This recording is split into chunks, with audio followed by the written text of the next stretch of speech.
안녕하십니까. 행복으로 가는 동 200회차 서일구입니다. 옛날에 최초로 남극을 탐험했던 영국의 로버트 스코트와 그 대원들의 마지막은 말할 수 없을 만큼의 고통이었다라고 하죠. 식량과 연료는 떨어지고 더 이상 한 걸음도 나아갈 수 없는 상황에서 사나운 폭설이 열 하루 동안 밤낮 없이 휘몰아쳤고 빙판에는 융기와 균열이 생겨서 그들은 죽음에 직면한 것을 알게 되었는데요. 만일에 대비를 해서 치사량의 아편을 지니고 있었고 그것을 먹기만 하면 다시는 돌아올 수 없는 편안한 꿈길로 들어설 수가 있었는데 그들은 끝내 이러한 마취제를 쓰지 않고 오히려 쾌활한 노래를 부르며 죽어갔다라고 하는 것을 약 8개월여가 지난 뒤 수색대가 그들의 동사체에서 발견한 유서를 통해서 알게 되었다라고 하죠. 잠재의식은 우리를 늘 이끌어간다라고 해요. 어느 젊은 사람의 수레를 보면요. 나는 젤리를 먹지 못합니다. 아무리 애를 써도 입에 넣을 수가 없어요. 모두들 맛있게 먹고 있는데도 저는 그게 안 돼요. 그러다가 최근이 되어서야 할머니로부터 그 이유를 들었습니다. 나는 어려서 젤리를 무척이나 좋아했던 모양입니다. 그러다가 언젠가 젤리를 너무 많이 먹어서 설사병에 걸려서 굉장히 고생을 했고 또한 좀처럼 낫지 않았다라고 하네요. 그부터 나는 젤리를 먹을 수가 없게 되었고 근데 이상한 것은 나에게는 전혀 그러한 기억이 없다는 것이지요.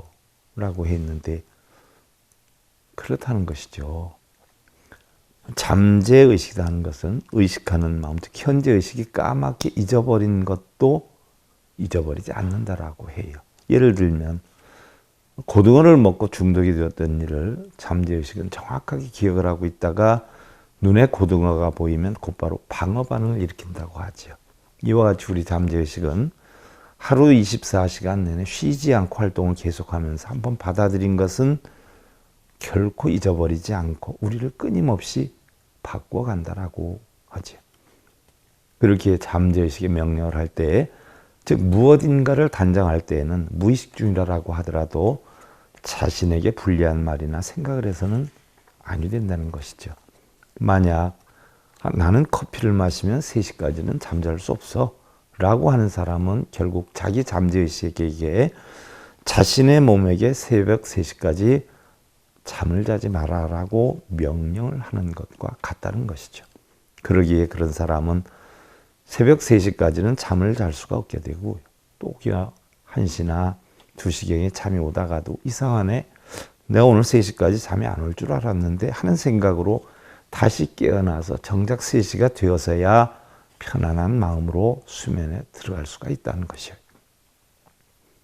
또한 나는 돈과는 인연이 없어 라고 말하는 사람들, 항상 자기 자신의 가난에게 지나라고 잠재의식에 명령하는 것이기 때문에 설령 뜻하지 않은 돈이 생긴다 해도 그 돈과 인연이 없다는 잠재의식 때문에 누구에게 주거나 그렇게 중요하진 않은 물건이라도 사서 결국 돈이 없어져야 마음이 편안해진다는 것이. 그리고 어떤 세일즈맨이 자신의 담당 지역에서 5천만 원의 매출 실적을 올려서 유능함을 인정받아서 큰 도시로 승진 발령이 되었어요.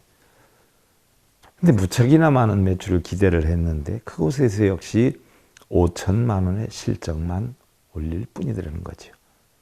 그래서 다시 아주 작은 지역으로 발령을 내보니 역시 그곳에서도 5천만 원 실적을 올렸는데 회사에서 여러 각도로 분석을 해보니까 결국은 그 사람 마음의 잠재력에 5천만 원 실적이라는 것이 인지되어 있었기 때문에 그렇다라고 하는데요.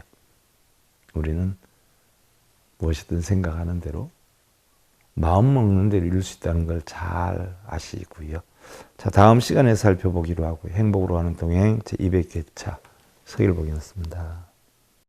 행복으로 가는 징검다리에 서길봉 스님이 여러분들을 초대합니다. SIB 불교교육대학에서는 더 듣다 생활 속의 천수경, 달마대사 성관법, 현대생활 불교 법요지, 불교학개론, 성찰스님 백일 법문 등을 비롯한 다른 불법, 다른 진리, 서길봉 스님의 SIB 불교 교육대